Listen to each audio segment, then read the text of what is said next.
Hello and welcome to another episode of Doctor vs. AI with me, Dr. John Stelmach. I'm an orthopedic surgeon, specializing in hip and knee replacement, and what I do here is I'm in my Cybertruck, self-driving, no hands, keep an eye on things, and I ask the computer questions in my AI assistant in my car Grok, and then we'll see what it says and respond to it. And got kind of a wacky one today, something that's new for treatment of arthritis of the knee.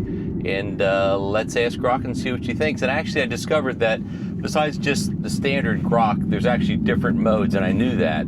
But there's one that's doctor mode, so it gives a little more specific answers for things. And I've been a little bit more impressed with it, so we'll try that. Hey, Grok. Hey, I saw my doctor, and my knee is really bothering me, and I need a replacement. But I had a heart attack, and I can't have surgery for a year. And I can't stand it, and the shots aren't working. And he said something about radiation to my knee, like for cancer patients. I think he's nuts. Isn't that dangerous? Your doctor isn't nuts. It's a real option, and it's not the high-dose radiation used for cancer. What he's likely talking about is low-dose radiation therapy, LDRT, for knee osteoarthritis. Recent studies, including a 2025 randomized trial, show it can cut pain and improve function in people with mild to moderate knee OA when shots and meds aren't enough. The dose is tiny, just 3 gray total over 6 short sessions, less than 5% of what cancer patients get. It targets inflammation in the joint without affecting vital organs. In that trial, about 70% of patients had meaningful relief at 4 months versus 42% with placebo, and no radiation side effects were reported. Other studies back this up, with pain relief lasting months to a couple years for many people. The cancer risk is extremely low, theoretical and tiny for someone your age, especially since the knee is far from major organs. No cases of radiation-induced cancer from this treatment have been reported in the literature. It's been used safely in Europe for decades. Since you can't have surgery for a year after your heart attack, this is exactly the kind of bridge treatment it's designed for. Non-invasive, no anesthesia, no downtime. It's particularly useful for folks who aren't great surgical candidates right now. That said, it's best for mild to moderate OA, not bone on bone. If your knee is severely damaged, it might not help as much. Other things worth asking your doctor about in the meantime: physical therapy tailored for cardiac patients, weight loss if that applies, bracing, or maybe trying different injections or nerve blocks. Have you had recent image?